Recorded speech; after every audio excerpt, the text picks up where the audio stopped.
ഈ രാത്രി ഇത്രത്തോളം ദൈവത്തിന്റെ ആത്മാവ് വളരെ ചന്തമായി ഈ മീറ്റിംഗ് നിയന്ത്രിച്ചുകൊണ്ടിരിക്കുന്നു. ഒടുവിലായി നമ്മൾ വചനത്തിന് മുമ്പിലാണ് കടന്നു വന്നിരിക്കുന്നത്. അനുഗ്രഹിക്കപ്പെട്ട കർത്താവിന്റെ ശ്രീദാസൻ പാസ്റ്റർ മോനച്ചവൻ അവർ തക്ക സമയത്ത് കടന്നു വന്നു. ഇന്ത്യക്കകത്തും ഇന്ത്യക്ക് പുറത്തും ദൈവം ഈ കാലഘട്ടത്തിൽ ഉപയോഗിക്കുന്ന ഒരു ശക്തനായ അഭിഷിക്തനാണ് കർത്താവിന്റെ ശ്രീദാസൻ പാസ്റ്റർ മോനച്ചൻ അവர்கள்.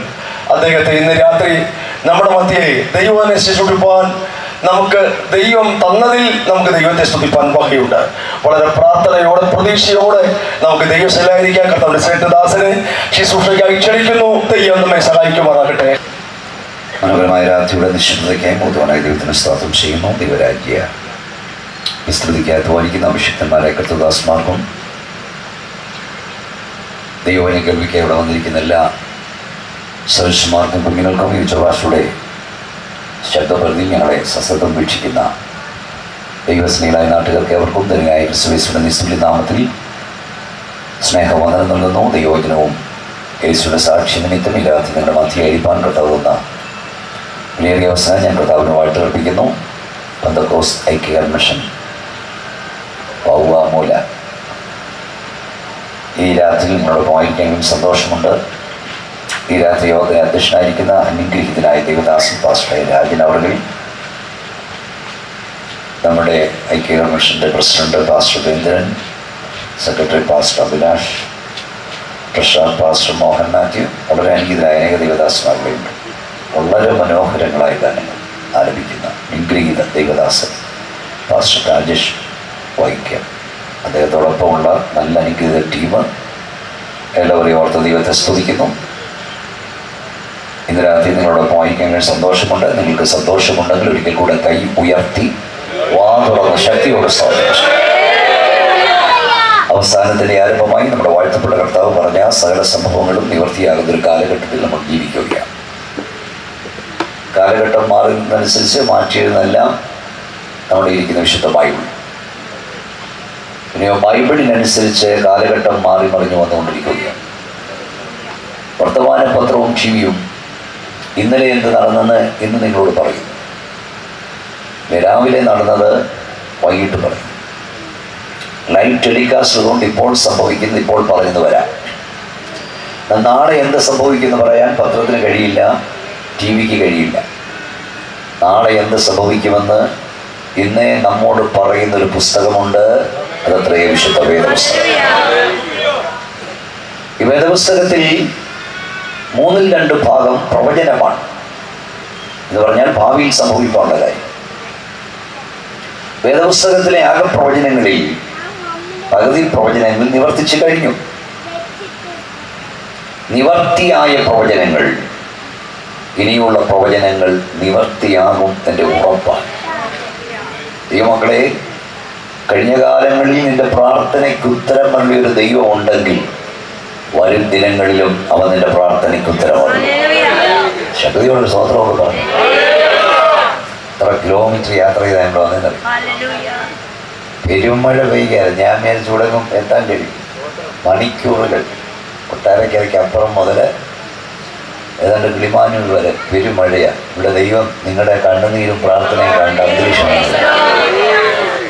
സമയം വളരെ പോയതുകൊണ്ട് എന്നോട് ശ്രദ്ധിച്ചിട്ടില്ല. മത്തായി സുവിശേഷം 24-ാം അധ്യായം 37 മുതൽ 39 വരെയുള്ള വാക്യങ്ങൾ ഉച്ചഭാഷ വായിക്കാൻ സഹായിക്കും. നോഹയുടെ കാലം പോലെ തന്നെ മനുഷ്യപുത്രന്റെ വരവുമാകും. ജലപ്രളയത്തിന് മുമ്പുള്ള കാലത്ത് നോഹ പെട്ടകത്തിൽ കയറിയ നാൾ വരെ അവർ തിന്നും കുടിച്ചും വിവാഹം കഴിച്ചും വിവാഹത്തിന് കൊടുത്തും പോന്നു. ജലപ്രളയം വന്നു, എല്ലാവരെയും നീക്കിക്കളയുവോളം അവർ അറിഞ്ഞതുമില്ല. മനുഷ്യപുത്രന്റെ വരവും അങ്ങനെ തന്നെയാണ്. മതി, മനുഷ്യപുത്രന്റെ വരവും അങ്ങനെ തന്നെയാകും. ഒരു കണ്ണടയ്ക്കാൻ പ്രാർത്ഥിക്കാം. ദൈവമേ, സ്വർഗ്ഗപിതാവേ, രാത്രിയുടെ നിശബ്ദതയ്ക്കായി സ്തോത്രം. കൊടുത്ത് ഏകദേശ സാന്നിധ്യത്താൽ ഞങ്ങളെ അനുഗ്രഹിച്ചിരിക്കാൻ സ്തോത്രം. ഈ വായിച്ച വേദഭാഗത്തൂടെ കൂടെ ആത്മാവ് ഞങ്ങളോട് സംസാരിക്കാൻ പോകുന്നതിനെ ശ്രദ്ധിക്കുന്നു. കർത്താവേ, ഗ്രൗണ്ടിൽ വന്ന ദൈവമക്കളോട് മാത്രമല്ല, ഭവനാന്ത ഭാഗത്തിൽ നിന്ന്, വഴിവക്കിൽ നിന്ന്, ഉച്ചഭാഷ ശബ്ദങ്ങളിൽ ആരൊക്കെ ഇത് ശ്രമിക്കുന്നു അവരോടൊക്കെ ദൈവം സംസാരിക്കണം, ഇടപെടണം. ഇതിനെ വിടുവിക്കപ്പെടുവാൻ തടസ്സം നിൽക്കുന്ന അന്ധകാര ശക്തികളെയും നസ്രയനായ യേശുവിന്റെ അധികാരമുള്ള നാമത്തിൽ ഞങ്ങൾ ശാസിക്കുന്നു. വലിയ ദൈവശക്തി ഗ്രൗണ്ടിലും പുറത്തും വ്യാപരിപ്പാൻ പോകുക സ്തോത്രം. അവിടുത്തെ കരം ഞങ്ങളെ ഇന്ന് രാത്രി തൊടുവാൻ പോകുകയാണെന്ന് സ്തുതിക്കുന്നു. പ്രാർത്ഥനകളുടെ നന്ദി യേശുവിൻ നാമത്തിൽ തന്നെ. ഒരിക്കൽ കൂടെ കൈ ഉയർത്തിയ ശക്തിയോടെ സ്തോത്രം ചെയ്യാം. മനുഷ്യപുത്രന്റെ വരവും അങ്ങനെ തന്നെയാണ്. നഷ്ടപ്പെട്ട മനുഷ്യനെ സംബന്ധിച്ച് വിശുദ്ധ ബൈബിളിലെ പ്രധാന പ്രതിപാദ്യ വിഷയം യേശു ക്രിസ്തു മുഖാന്തരമുള്ള വീണ്ടെടുപ്പ് അതായിരിക്കുമ്പോൾ, വീണ്ടെടുക്കപ്പെട്ട ദൈവമക്കളെ സംബന്ധിച്ച് ബൈബിളിലെ പ്രധാന പ്രതിപാദ്യ വിഷയം യേശു ക്രിസ്തുവിൻ്റെ മടങ്ങിവരവാണ്. ഈ ശബ്ദം വളരെ അകലെ എത്തുന്നുണ്ട്. ഞാൻ അങ്ങ് ദൂരെ നിന്ന് വന്നപ്പോൾ തന്നെ കേട്ടു. നല്ല മനോഹര ഗാനം, നല്ല ശബ്ദം. അതുകൊണ്ട് ഇന്ന് ഈ ഗ്രൗണ്ടിൽ വന്നവർ മാത്രമല്ല, പുറത്ത് കേൾക്കുന്നവർ കൂടെ മനസ്സിലാക്കണം. പ്രിയ സഹോദരങ്ങളെ, സുഹൃത്തുക്കളെ, സ്നേഹിതരെ, അനവധി മഹാരഥന്മാർ ഇവിടെ മരിച്ച് മൺമറഞ്ഞു പോയിട്ടുണ്ട്, ജനിച്ച് മരിച്ച് മൺമറഞ്ഞു പോയിട്ടുണ്ട്. പക്ഷെ ഞങ്ങൾ പ്രസംഗിക്കുന്ന നസ്രയനായ യേശു ക്രിസ്തുവിനെ അവരിൽ നിന്നെല്ലാം വ്യത്യസ്തനാക്കുന്ന നിരവധി കാര്യങ്ങളുണ്ട്. പ്രധാനമായും 3 കാര്യങ്ങൾ ഞാൻ പറയാം. ലോകത്തിൽ ജനിച്ച സകല മഹാരഥന്മാരും ഇവിടെ ജീവിക്കാനായി വന്നു, നിവർത്തിയില്ലാത്തത് കൊണ്ട് മരിച്ചു. 90 വയസ്സായിട്ടും 100 വയസ്സായിട്ടും ഇവിടുന്ന് പോകാൻ അവർക്കൊന്നും മനസ്സില്ലായിരുന്നു. ചാകാൻ തുടങ്ങിയപ്പോൾ എന്നെ വിടല്ലേ എന്നവർ നിലവിളിച്ചു. 33 തിരുവയസ്സിൽ ടെറ്റ്ലസ്റ്റായി ഫിനിഷ് നിവർത്തിയായെന്ന് പറഞ്ഞ് മരിച്ച ഒരുവനുണ്ടെങ്കിൽ അത് യേശു മാത്രമേ ഉള്ളൂ. ലോകത്തിലെ സകല മഹാരഥന്മാർ ഇവിടെ ജീവിക്കാൻ വന്നു, നിവർത്തിയില്ലാത്തതുകൊണ്ട് മരിച്ചു. വലിയ ആരാധനയുള്ള ഒരാളെ വെടിവെക്കാൻ തുടങ്ങിയപ്പോൾ പുള്ളി കട്ടിന്റെ കീഴിലോട്ട് കൊടി കുളിച്ചു. സ്വതന്ത്രം ഡോക്ടർമാരെ കെട്ടിപ്പിടിച്ച് എന്നെ വിടല്ലേ എന്ന് കരഞ്ഞു. ലോകത്തിലെല്ലാവരും ജീവിക്കാൻ വന്നെങ്കിൽ മരിക്കാനായി ജനിച്ച ഒരുവൻ മാത്രം നസ്രയനായ യേശു. ആ തുറന്ന് ശക്തിയോടെ കൈയോ അടിച്ച് ദൈവത്തെ സൂചിച്ചേ. Yes, hallelujah. ലോകത്തിൽ ജനിച്ച് ജീവിച്ച മരിച്ച ഒരു മഹാരഥനും മരണത്തെ തകർത്ത് ഉയർത്ത് ജീവിക്കുന്നു എന്ന് ഒരു മതവും പഠിപ്പിക്കുന്നില്ല. പക്ഷെ ഞങ്ങൾ പ്രസംഗിക്കുന്ന നസ്രയനായ യേശു മരണം കൊണ്ട് അവസാനിച്ചവനല്ല, മരണം കൊണ്ട് ആരംഭിച്ചവനാണ്. കച്ചോട്ട് ചെയ്ത് പറയുക, ഇതിൽ നിന്ന് പല കാര്യം പറയാനുണ്ട്, എനിക്ക് വേഗത്തിൽ പോകുന്നു. അതുകൊണ്ട് ഞാൻ വേഗത്തിൽ പറയാം. ലോകത്തിലെ അനേക മഹാരഥന്മാരുടെ ശവക്കല്ലറകൾ വിവിധ ഭാഗങ്ങളിലുണ്ട്.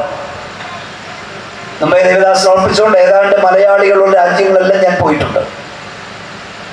അതുകൊണ്ട് ഈ മഹാരഥന്മാരുടെ പലരുടെയും ആ രാജ്യങ്ങളിലെ പ്രശസ്തരുടെ കല്ലറകൾ കാണാൻ എനിക്ക് ദൈവം അവസരം തന്നു. 2 ലോക മഹായുദ്ധങ്ങളെ അതിജീവിച്ച ജർമ്മനിയിലെ കൊളോൺ എന്ന പട്ടണത്തിൽ 100 ഏക്കർ വിസ്തൃതിയുള്ള ഒരു സ്ഥലവും ഒരു പള്ളിയുണ്ട്. ആ പള്ളിയുടെ അടിയിൽ ജർമ്മൻ ശാസ്ത്രന്മാരുടെ കോടീശ്വരന്മാരുടെ ശവക്കല്ലറകളാണ്. സ്വർണ്ണപ്പേടകളിൽ വെള്ളിപ്പേടകങ്ങളിൽ അവരെ അടക്കിയിരിക്കുന്നു. അവിടെ ഞാൻ പോയി നിന്നിട്ടുണ്ട്. ഫ്രാൻസിന്റെ തലസ്ഥാനമായി പാരീസിൽ വളരെ പ്രസിദ്ധമായ ഒരു സെമിത്തേരി ഉണ്ട്. ഞാനവിടെ പോയി കണ്ടിട്ടുണ്ട്. സൂര്യനസ്തമിക്കാത്ത സാമ്രാജ്യമാണ് ഇംഗ്ലണ്ട്. വെസ്റ്റ്മിനിസ്റ്റർ ആബി. ദൈവം അനുവദിച്ചാൽ അടുത്ത ആഴ്ച ഇതേ സമയത്ത് ഞാൻ അവിടെ ആയിരിക്കും. വെസ്റ്റ്മിനിസ്റ്റർ ആബിയിൽ ഞാൻ പോയി നിന്നിട്ടുണ്ട്. നിങ്ങൾ പോയിട്ടുണ്ടായിരിക്കാം. അവിടെയും കോടീശ്വരന്മാരുടെ കല്ലറകൾ സ്വർണ്ണപ്പേടകങ്ങളിൽ വെള്ളിപ്പേടകങ്ങളിൽ ഇരുത്തി കിടത്തി നിർത്തി അടക്കിയിരിക്കുന്നു. അമേരിക്കയുടെ വാഷിംഗ്ടൺ നഗരത്തിൽ 300 ഏക്കർ വിസ്തൃതിയുള്ള സെമിത്തേരി ഉണ്ട്. സെമിത്തേരിയാ മൊത്തം. അത് ഇതുപോലൊന്നുമല്ല, എങ്ങനെ നോക്കിയാലും ഒരുപോലെ അടക്കിയിരിക്കുന്നു. അമേരിക്കയിലെ പ്രസിദ്ധന്മാരുടെ പ്രസിഡന്റുമാരുടെ യുദ്ധവീരന്മാരുടെ കല്ലറകൾ അവിടെ കാണാം. ലോകത്തിൽ അനേക കല്ലറകൾ. ഇന്ത്യയിൽ ഡൽഹിയിൽ ചെന്നാൽ ശക്തിസ്ഥൽ എന്നൊരു സ്ഥലമുണ്ട്. ഇന്ത്യൻ പ്രധാനമന്ത്രിമാരുടെ മഹാത്മജിയുടെ ഉൾപ്പെടെ കല്ലറകൾ അവിടെ കാണാം. വർക്കലയിൽ ചെന്നാൽ ശ്രീ നാരായണ ഗുരുസ്വാമിയുടെ കല്ലറ കാണാം. മക്കയിൽ ചെന്നാൽ ശ്രീ മുഹമ്മദ് നബിയുടെ കല്ലറ ഇവിടെ കാണാം. ലോകത്തിലെ സകല മഹാരന്മാരുടെയും കല്ലറകൾ അടഞ്ഞു കിടക്കുമ്പോൾ ഞാൻ ഭൂലോകത്തിന്റെ മധ്യകേന്ദ്രമായ പലസ്തീനടുത്തുള്ള ഇസ്രായേൽ എന്ന കൊച്ചു രാജ്യത്ത് പോയി. ആ ദിവസം ഞാൻ മറക്കില്ല. അന്ന് എനിക്ക് 50 വയസ്സ് തികയായിരുന്നു പാസ്റ്റർ. അവിടെ ഒരു കല്ലറയുണ്ട്. ആ കല്ലറയുടെ മുമ്പിൽ ഒരു പൂന്തോട്ടമുണ്ട്. അവിടെ ഞാൻ കർത്തൃമേശ നടത്തി.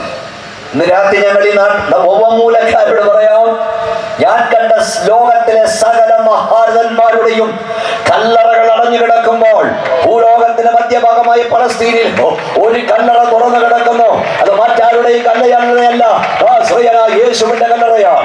ലോകത്തിലെ സകല മഹാരന്മാരുടെയും കല്ലുകളുടെ പുറത്ത് അവരുടെ ജനനം, അവരുടെ മരണം, അവരുടെ അടക്കം രേഖപ്പെടുത്തിയിരിക്കുമ്പോൾ ഞങ്ങളുടെ വാഴ്ത്തപ്പെട്ടവനായ യേശുവിന്റെ കല്ലറയുടെ പുറത്തല്ല, കല്ലറയുടെ അകത്തെഴുതി വെച്ചിരിക്കുന്നു, അവൻ ഇവിടെയില്ല, അവൻ ഉയർത്തെഴുന്നേറ്റിരിക്കുന്നു. ശക്തിയോടെ കരമടിക്കോ.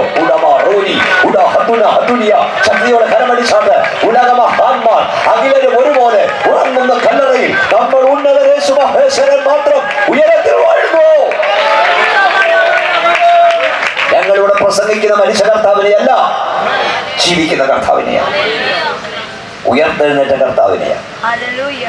യേശു മാത്രമേ ഉയർത്ത് ജീവിക്കുന്നെന്ന് ഏതെങ്കിലും ഒരു മതം പഠിപ്പിക്കുന്നത്. യേശുവിന്റെ മാർഗം മതമല്ല, മാർഗമാണ്. ഏതെങ്കിലും ഒരു പഠിപ്പിക്കുന്നത് അത് ക്രിസ്ത്യ മാർഗമാണ്. മൂന്നാമതായി, ലോകത്തിലെ ഒരു മഹാരഥനും മടങ്ങി വരാമെന്ന് പറഞ്ഞു പോയിട്ടില്ല. ഹിറ്റ്ലർ പറഞ്ഞില്ല ഞാൻ മടങ്ങി വരാമെന്ന്, മുസോളിനി പറഞ്ഞില്ല, കാർൽ മാർക്സ് പറഞ്ഞില്ല, ലെനിൻ പറഞ്ഞില്ല, എംഗൽസ് പറഞ്ഞില്ല, സഞ്ജയ്ജി പറഞ്ഞില്ല, നെഹ്റുജി പറഞ്ഞില്ല, ഇന്ദിരാജി പറഞ്ഞില്ല, മഹാത്മജി പറഞ്ഞില്ല, ശ്രീ മുഹമ്മദ് നബി പറഞ്ഞില്ല ഞാൻ മടങ്ങി വരാമെന്ന്. ഞാൻ മടങ്ങി വരാമെന്ന് പറഞ്ഞു പോയ ഒറ്റ നേതാവുണ്ടെങ്കിൽ അത് യേശു മാത്രമെന്ന് പറയാൻ തന്റെ ഇടമുള്ള ദൈവമക്കൾ ഒരിക്കൽ കൂടെ ശക്തിയോടെ സ്വതന്ത്രം പറയാം. ആള് വരുവോ വരാതിരിക്കുകയോ നമ്മുടെ പ്രശ്നമല്ല, നാടിത് കേൾക്കട്ടെ. യേശു ക്രിസ്തുവിന്റെ മടങ്ങി വരും മുമ്പ് ഭൂമിയിൽ സംഭവിക്കേണ്ട 96 അടയാളങ്ങൾ വിശുദ്ധ ബൈബിളിലുണ്ട്. നമ്മുടെ നിരത്തുമ്പോൾ മനസ്സിലാവും 96 അടയാളങ്ങൾ. അത് പറഞ്ഞ കഴിഞ്ഞ ആഴ്ച ഞങ്ങളുടെ ബൈബിളിൽ എഴുതി വെച്ചതല്ല, നേരത്തെ എഴുതി വെച്ചു. ഈ 96 അടയാളങ്ങളെ ബൈബിൾ 4 തിരിക്കുന്നു. 1 പ്രാപഞ്ചിക ലക്ഷണങ്ങൾ, 2 ജാതീയ ലക്ഷണങ്ങൾ, 3 മാർഗീയ ലക്ഷണങ്ങൾ,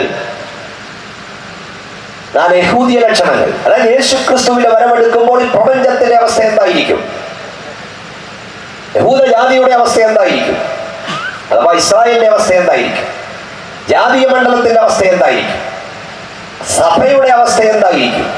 4 ഒന്നിച്ച് പഠിച്ചാൽ നമ്മുടെ കർത്താവ് അടുക്കൽ വാതിക്കലായിരിക്കുകയാണ്. നിങ്ങൾ വിശ്വസിച്ചാലും ഇല്ലെങ്കിലും, നിങ്ങൾ അംഗീകരിച്ചാലും ഇല്ലെങ്കിലും, ഇസങ്ങൾ സ്വപ്നം കാണുന്ന സുന്ദര രാജ്യം സ്ഥാപിപ്പാൻ ഇന്നേക്ക് 2000 വർഷങ്ങൾക്ക് മുമ്പ് കാൽവറിയിൽ മരിച്ച ക്രിസ്തു, കല്ലറയിൽ അടക്കം ചെയ്യപ്പെട്ട ക്രിസ്തു, കല്ലറയെ തകർത്തുയർത്തെഴുന്നേറ്റ ക്രിസ്തു, ഞങ്ങളുടെ വീണ്ടെടുപ്പുകാരൻ, ഞങ്ങളുടെ പ്രാണപ്രിയൻ, രാജാതി രാജാവായി മടങ്ങി വരാൻ പോകുന്നു. ശക്തിയോടെ കൈ ഉയർത്തി വാ തുറന്ന് ദൈവത്തെ സ്തുതിച്ച് കരങ്ങൾ അടിച്ച് ദൈവത്തെ സ്തുതിച്ചാട്ട്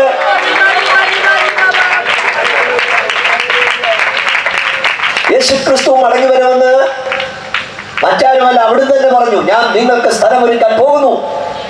സ്ഥലമൊരുക്കി കഴിഞ്ഞാൽ പിന്നെയും വന്ന് നിങ്ങളെ എന്റെ അടുക്കൽ ചേർക്കും. വേറെ ആരും പറഞ്ഞിട്ടില്ല. I will come again.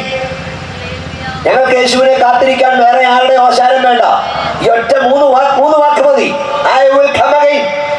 കാരണം പോഷ്ക്ക് പറയുന്നവനല്ല, അവൻ വ്യാജം പറയുന്നവനല്ല, അതിനാവശ്യമുള്ളവനല്ല. യേശു പറഞ്ഞാൽ അങ്ങനെ സംഭവിക്കുന്നു. വിശ്വസിക്കുന്നവർ കൈയോക്കി സ്വതന്ത്രം പറഞ്ഞേ. അങ്ങനെ ഞങ്ങളുടെ കർത്താവ്, വാഴ്ത്തപ്പെട്ട കർത്താവ് ഇവിടുന്ന് സ്വർഗത്തിലേക്ക് പോകും മുമ്പ് തിരുവായ്മൊഴി അരുളി ചെയ്ത ഒരു വാക്യമാണ് വായിച്ചു കേൾപ്പിച്ചത്. നോഹയുടെ കാലം പോലെ, ലോത്തിന്റെ കാലം പോലെ മനുഷ്യപുത്രന്റെ വരവാകും. അതായത് യേശു ക്രിസ്തുവിന്റെ വരവിന് തൊട്ട് മുമ്പ്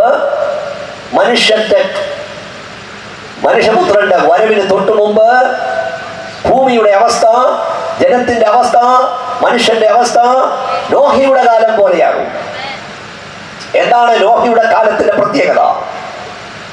ഉൽപ്പത്തി പുസ്തകം 6-ാം അധ്യായത്തിലാണ് നോഹയെ കുറിച്ചും നോഹയുടെ കാലത്തെ കുറിച്ചും എഴുതിയിരിക്കുന്നത്. ഏതാണ്ട് 20ഓളം പ്രത്യേകതകൾ നോഹയുടെ കാലത്തുണ്ടായിരുന്നു. അതിൽ അതിപ്രാധാന്യമായ ചില പ്രത്യേകതകൾ ഇവിടെ വായിച്ചു കേൾപ്പിക്കും. ദയവായ മൈക്ക് വെക്കുമ്പോൾ ഇച്ചിവിടുന്ന് കുറയ്ക്കണം, ഭയങ്കര ഇടിവെട്ടത്തോലായി. ഞാൻ മേടിച്ചു പോയി. 6-ന്റെ 1 വായിക്കാൻ. ഉൽപ്പത്തി പുസ്തകം 6-ന്റെ 1. മനുഷ്യൻ ഭൂമിയിൽ പെരുകി തുടങ്ങി. അവർക്ക് പുത്രിമാർ ജനിച്ചപ്പോൾ ദൈവത്തിന്റെ പുത്രന്മാർ മനുഷ്യന്റെ പുത്രിമാരെ സൗന്ദര്യമുള്ളവരെന്ന് കണ്ടിട്ട് തങ്ങൾക്ക് ബോധിച്ച ഏവരെയും ഭാര്യമാരായി. ഒന്നുകൂടെ വായിച്ചേ, 6-ന്റെ 1 വായിച്ചേ. മനുഷ്യൻ ഭൂമിയിൽ പെരുകി തുടങ്ങി. ഇനി നിങ്ങൾ ഇങ്ങോട്ട് നോക്കാതെ കുഞ്ഞുകൊണ്ടിരിക്കല്ലേ, അങ്ങോട്ടും പോവല്ലേ, ഇങ്ങോട്ട് നോക്കാം. നാ നിങ്ങളൊത്തിരി ദൂരെയാണ്, നമുക്ക് തമ്മിൽ വലിയ പടർപ്പുണ്ട്. ഞാനങ്ങ് സഹിച്ചു, അല്ല ഞാൻ പിടിച്ചു മുമ്പോട്ട് കയറ്റേണ്ടത്, ശബ്ദം കൊണ്ട് പുറകിക്കാൻ വെച്ചു. ഇരുന്നോട്ടെ. ഇവരെ കസേരയെല്ലാം സാധാനിരിക്കാൻ കൊടുത്തിട്ട് നിങ്ങൾ പുറകെ പോയിരിക്കുക. സ്വതന്ത്രം കസേര മുമ്പേ വന്നിരുന്നോണം, അല്ല അവന്റെ ദൂതന്മാർ വന്നിരിക്കും. ആ കൈവെക്കുന്നതിന്റെ സൂചിച്ചേ. മനുഷ്യൻ ശ്രദ്ധിച്ചു കേട്ടുകൊടുങ്ങി. മനുഷ്യൻ ഭൂമിയിൽ പെരുകിയ കാലം. നോഹയുടെ കാലത്തിന്റെ ഒന്നാമത്തെ പ്രത്യേകത മനുഷ്യൻ പറഞ്ഞിട്ട് ഭൂമിയിൽ പെരുകിയ കാലം. ആ കാലത്ത് ഏറ്റവും വലിയ ജനസംഖ്യാ കാലഘട്ടം നോഹയുടെ കാലത്തായിരുന്നു. നോഹയുടെ കാലം പോലെ നമ്മുടെ കാലമായോ? നിങ്ങൾക്കറിയാമോ, ലോകം ഉണ്ടായത് മുതൽ ഇതുവരെ ഉള്ളതിൽ ഏറ്റവും അധികം ജനസംഖ്യ നമ്മുടെ കാലത്താണ്. ഇന്ത്യൻ ജനസംഖ്യ 140 കോടി കഴിഞ്ഞു. 140 കോടി. ലോക ജനസംഖ്യ 900 കോടിയോട് അടുക്കുക. അധികം താമസിയാതെ 1000 കോടിയാവും. പൈശാചികമായ ക്രൂരമായ മാർഗങ്ങളിലൂടെ സാത്താൻ ജനത്തെ കൊന്നൊടുക്കുന്നു. അപ്പോൾ തന്നെ മറുവശത്ത് ജനം പെരുകുകയാണ്. ജനത്തെ കൊല്ലുന്ന ക്രൂരമായ പല മാർഗങ്ങളുണ്ട് പിശാച്. ഒരു വശത്ത് കുലപാതകം നടക്കും. അപ്പോൾ തന്നെ കുലപാതകമാണെന്ന് അറിയാതെ, നീ അല്ലാതെ നീ അടിച്ചുകൊണ്ട് ചെയ്യുന്നൊരു പരിപാടിയുണ്ട്, അറിയാമോ?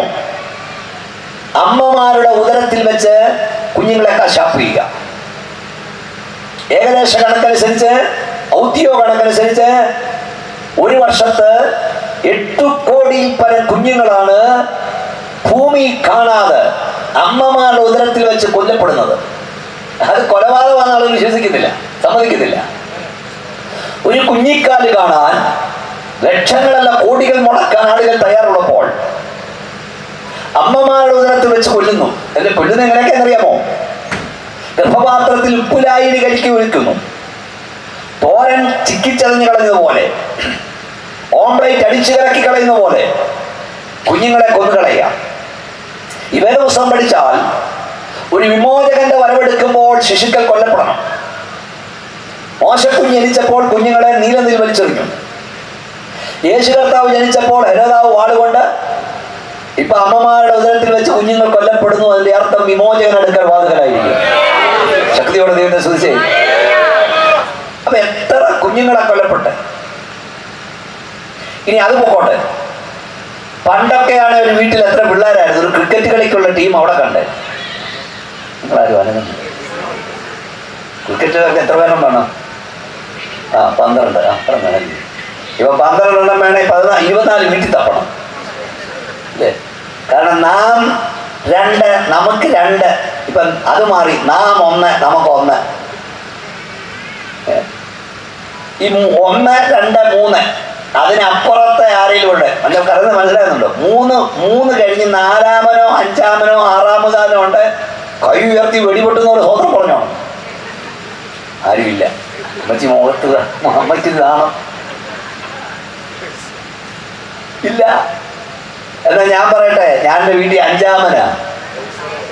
നമ്മുടെ മുൻ MLA ബാലകൃഷ്ണപിള്ള വാസു ഉണങ്ങിയിരിക്കുന്നുണ്ട് തോന്നുന്നു. ഞാൻ എല്ലാവരും നോക്കിയാ പറഞ്ഞു. ബാലകൃഷ്ണപിള്ള പറഞ്ഞ അനുസരിച്ചാണ് ഈ കാലഘട്ടത്തിൽ ജീവിക്കാൻ അനുവാദമില്ലാത്തവരാ നമ്മള്. 3 കഴിഞ്ഞ് 4-മത്തവരൊക്കെ ഒന്ന് കൈപൊക്കിക്കും. വീട്ടിലെ 4-മത്തവർ 5-6 പേരെ കണ്ടില്ലേ? കണ്ടോ? യോ, ഇത്രയും കാലമായിട്ട് ഇല്ലെന്ന്. നിങ്ങൾ ജീവിച്ചിരിക്കുന്നവർക്ക് ദൈവത്തിന് സ്തോത്രം പറയാം. പണ്ടാണേ നമുക്ക്, ഇന്നാണ് ജീവിക്കാൻ നിർവാഹമില്ല. അത് ഞാൻ എഴുതി എത്രയോ പ്രയോജനപ്പെടേണ്ടവരെയാണ് കൊന്നുകളഞ്ഞത്. അപ്പം തമ്പുരാനോട് പറഞ്ഞു, മോനെ ഞാൻ പറഞ്ഞ കേട്ടു. ഞാൻ നോഹയുടെ കാലം എഴുതി 28 വർഷം മുമ്പാ. നിങ്ങളെ കാണും ചിലപ്പോൾ പുസ്തകം. തമ്പുരാൻ പറഞ്ഞു, മോശയുടെ കാലത്ത് മോശയെ കൊല്ലാനാ പദ്ധതി ഇട്ടത്. പലരും കൊല്ലപ്പെട്ടു, പക്ഷെ മോശ കുഞ്ഞിനെ തൊടാൻ കഴിഞ്ഞില്ല. യേശു കർത്താവിന്റെ കാലത്ത് യേശുവിനെ കൊല്ലാനാ പദ്ധതി ഇട്ടത്. പലരും കൊല്ലപ്പെട്ടു, യേശുവിനെ തൊടാൻ കഴിഞ്ഞില്ല. തമ്പുരാൻ പറഞ്ഞു, പിശാച് എന്തെല്ലാം പദ്ധതി ഇറക്കിയാലും ദൈവം കണ്ടവൻ ഇവിടെ ജനിച്ചിരിക്കും, അവൻ ഇവിടെ വളർന്നിരിക്കും. ഗവണിൽ വന്ന് നിങ്ങളുടെ പേരൊന്നും അറിയില്ലെങ്കിലും പരിശുദ്ധാത്മാവിൽ ഞാൻ പറയാം, നിനക്കൊരു തലമുറ ഉണ്ടാകാതിരിപ്പാൻ, നിനക്കൊരു കുഞ്ഞ് ജനിക്കാതിരിപ്പാൻ ദുഷ്ട പിശാച് പല പദ്ധതി നോക്കി. ജനിച്ച കുഞ്ഞു വളരാതിരിപ്പാൻ നോക്കി. എന്നാൽ അവന്റെ പദ്ധതികളെ തകർത്തുകൊണ്ട് ഈ രാത്രിയുടെ സ്തോത്രം പറയാൻ കൃപ തന്ന ദൈവത്തിന്റെ കൃപയോർത്ത് കൈകളടിച്ച് വാതുറന്ന ശക്തിയോട് ദൈവത്തെ സ്തുതിക്ക്. യേശുവിന്റെ നാമത്തിൽ പറ, ദുഷ്ട പിശാചേ, നിന്റെ പദ്ധതികൾ പരാജയപ്പെടും. എന്റെ ദൈവത്തിന്റെ പദ്ധതി വിജയിക്കും. ജനം ഒരു വശത്ത് കൊന്നൊടുക്കപ്പെടുമ്പോൾ തന്നെ ജനം പെരുകുകയാണ്. ഇങ്ങനെ ജനം പെരുകാൻ തുടങ്ങിയാൽ ലോകത്തുണ്ടാകാൻ പോകുന്ന അതികഠിനമായ ക്ഷാമം, അതിനെക്കുറിച്ച് സാമൂഹ്യ ശാസ്ത്രജ്ഞന്മാർ പറയുന്നു, ഇനി ഉണ്ടാകാൻ പോകുന്ന വലിയ ക്ഷാമം ഇതായിരിക്കും. എന്താ? വെള്ളം, കുടിവെള്ളം കിട്ടാനില്ലാതെ വരും. അതിന്റെ ക്ഷാമം വരാൻ പോവാ.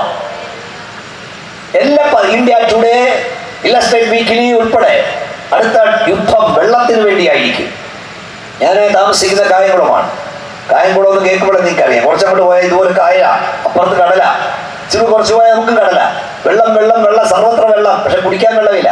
3 മണിക്കും 4 മണിക്കും 2 മണിക്കും എഴുന്നേറ്റ് ക്യൂ ആണ് കിലോമീറ്റർ. അതോടെ ഈ കേരളത്തിന്റെ തീരപ്രദേശം മുഴുവൻ അങ്ങനെ. പിന്നെ അപ്പോൾ തന്നെ ശുദ്ധവെള്ളം, ജലം പൈസ കൊടുത്ത് വാങ്ങാത്തവർ നമ്മളാ. ലോകത്തെല്ലായിടും വില കൊടുത്താണ് വെള്ളം. കടൽ വെള്ളം ശുദ്ധീകരിച്ചാണ് കുടിക്കുന്നത്. എന്നാൽ നിങ്ങൾക്ക് ഒരു പ്രവചനം കേൾക്കണോ? വായിച്ചോ, ആമോസിന്റെ പ്രവചനം 8-ാം അധ്യായം 11-ാം വാക്യം. ഇപ്പോഴത്തെ സാമൂഹ്യ ശാസ്ത്രജ്ഞന്മാർ പറഞ്ഞത് ഇപ്പോഴാ വെള്ളത്തിന് ക്ഷാമം ഉണ്ടാവുമെന്ന്. ബൈബിള് ഇതൊക്കെ 2700 വർഷം മുമ്പ് പറഞ്ഞ് കേൾക്കണോ? വായിച്ചോ വായിച്ചോ, പെട്ടെന്ന് വായിച്ചോ. ആമോസിന്റെ പ്രവചനം 8-ന്റെ 11. അപ്പത്തിനായുള്ള വിശപ്പല്ല, വെള്ളത്തിനായുള്ള ദാഹവുമല്ല. യഹോവയുടെ വചനങ്ങളെ കേൾക്കേണ്ടതുള്ള വിശപ്പ് തന്നെ. ഞാൻ ദേശത്തേക്ക് അയക്കുന്ന 4 വരി നിന്ന് യഹോവയായ കർത്താവിന്റെ അരുളപ്പാട്. വായിച്ചോ വായിച്ചോ. അന്ന് അവർ സമുദ്രം മുതൽ സമുദ്രം വരെയും വടക്ക് മുതൽ കിഴക്ക് വരെയും ഉഴന്നു ചെന്ന് യഹോവയുടെ വചനം അന്വേഷിച്ച് അലഞ്ഞു നടക്കും, കണ്ടു കിട്ടുകയില്ല താനും. അടുത്ത വാക്യം. അന്നാളിൽ സൗന്ദര്യമുള്ള കന്യകമാരും യൗവനക്കാരും ദാഹം കൊണ്ട് ബോധം കെട്ടു വീഴും. യൗവനക്കാരും വെള്ളം കുടിക്കാനില്ലാതെ ബോധം കെട്ടു വീഴും. ദാഹം കൊണ്ട് ബോധം കെട്ടു വീഴും. സൗന്ദര്യമുള്ള കന്യകമാർ, ചെറുപ്പക്കാർ വീഴുമെന്ന്. അങ്ങനെയുള്ള വയസ്സായുടെ കാര്യം പറയണോ? വിശുദ്ധ വേദപുസ്തകം പറഞ്ഞതുകൊണ്ട് ഇത് സംഭവിക്കുമെന്ന് വിശ്വസിക്കുന്നവർ മാത്രം കൈയുയർത്തിയുള്ള സ്വാതന്ത്ര്യം പറയാം. വേദപുസ്തകം എന്ത് പറഞ്ഞോ നടന്നുകൊണ്ടിരിക്കുക. വെള്ളം കുടിക്കാനില്ലാതെ മനുഷ്യൻ ദാഹം കൊണ്ട് ബോധം കെട്ടു വീഴുന്നൊരു ദിവസം വരും. 2 ക്ഷാമം. 1 വെള്ളം. തുടക്കം എന്താ? അപ്പത്തിനായുള്ള വിശപ്പല്ല, വെള്ളത്തിനായുള്ള ദാഹമല്ല, ദൈവവചനത്തിന് വേണ്ടിയുള്ള ദാഹം. വിശപ്പ് ജനത്തിനുണ്ടാകും. സമുദ്രം മുതൽ സമുദ്രം വരെ വെള്ളത്തിനൊഴുന്ന് നടക്കും. പിന്നെ വചനത്തിനൊഴുന്ന് നടക്കും. പക്ഷെ കണ്ടുകിട്ടില്ല. മൂലക്കാര് പറഞ്ഞേ ഇപ്പൊ ഏറ്റവും അധികം സുലഭമായി കിട്ടുന്ന എന്നാ 1 വചനം, 2 വെള്ളം. ഇഷ്ടം പോലെ വചനം. അതുകൊണ്ടല്ലേ കേൾക്കാൻ ആളില്ലാത്ത. 24 മണിക്കൂറും നിങ്ങൾക്ക് ഏത് ഭാഷ ബൈബിൾ വചനം കേൾക്കണം. ഇംഗ്ലീഷിൽ കേൾക്കണോ, തമിഴിൽ കേൾക്കണോ, തെലുങ്കിൽ കേൾക്കണോ, കന്നഡ കേൾക്കണോ, അറബി കേൾക്കണോ, എപ്പം കേൾക്കണോ? പാതിരാത്രി കേൾക്കണോ, വെളുപ്പാങ്കാലത്ത് കേൾക്കണോ, ഉച്ചയ്ക്ക് കേൾക്കണോ? 24 മണിക്കൂറും ടിവിയിലൂടെ, റേഡിയോയിലൂടെ വചനം കേൾക്കുക. ചന്തയിൽ ചെന്ന 50 പൈസയ്ക്ക് 50 രൂപയ്ക്ക് പച്ചമുളക് വാങ്ങിയാൽ അത് പൊതിഞ്ഞു കിട്ടുന്നതും വചനത്തിലാണ്. ഇപ്പൊ ഇവിടെ സുവിശേഷം നടക്കുക. ഇതെന്താ? പെന്തക്കോസ് ഐക്യ കൺവെൻഷൻ. ഇത് കേൾക്കാൻ ഇഷ്ടമില്ലാത്ത ഒരാൾ ബാലരാമൂർത്തി എന്നാൽ അവിടെ ആശിഷ മാറി നടക്കുകയായിരിക്കും. അത് കേൾക്കാൻ ഇഷ്ടമില്ലാതെ നെയ്യാറ്റിൻകര ചെന്നാൽ പവർ ഫെസ്റ്റ് ആയിരിക്കും. തിരുവനന്തപുരത്ത് വന്നാൽ കരിസ്മ ഫയർ ആയിരിക്കും. കായംകുളത്ത് വന്നാൽ വിടുതൽ മഹോത്സവമായിരിക്കും. എവിടെ ചെന്നാലും രക്ഷയില്ല. ഇടിച്ചാൽ കയറുക. ലാസ്റ്റ് ആൻഡ് ഫൈനൽ കോള. പണ്ട് സുവിശേഷം കേൾക്കാൻ ഇഷ്ടമില്ലാത്തൊരു അച്ചായന്റെ, അങ്ങനത്തെ അച്ചായന്മാരുണ്ട്. വീടിന്റെ തൊട്ടടുത്ത് കൊണ്ടുപോയി 3 ദിവസത്തെ യോഗം വെച്ചു പെന്തക്കോസുകാർ. അപ്പൊ അദ്ദേഹം പറഞ്ഞ് കേൾക്കത്തില്ല. പുള്ളിക്കാരൻ പെണ്ണുമ്പുള്ള വീട്ടിലേക്ക് ബസ് കയറി. ഈ കൺവെൻഷൻ കഴിയുമ്പോൾ എന്നെ വിളിച്ചു പറഞ്ഞാൽ മതി, ഞാൻ വരാമെന്ന് പറഞ്ഞ് പുള്ളിക്കാരൻ പെണ്ണുമ്പുള്ള വീട്ടിലേക്ക് വണ്ടി കയറി. അവിടെ ചെന്നപ്പോൾ അവിടെ ഒരാഴ്ചത്തെ ക്രൂസൈഡ് നടന്നു. അന്നതല്ല ഇന്നത്തേക്ക് ഇരിക്കാമെന്ന് പറഞ്ഞു. എന്നിട്ട് പറഞ്ഞു എന്നെ അയാൾ കേൾക്കത്തില്ലെന്ന് പറഞ്ഞു. നിങ്ങളുടെ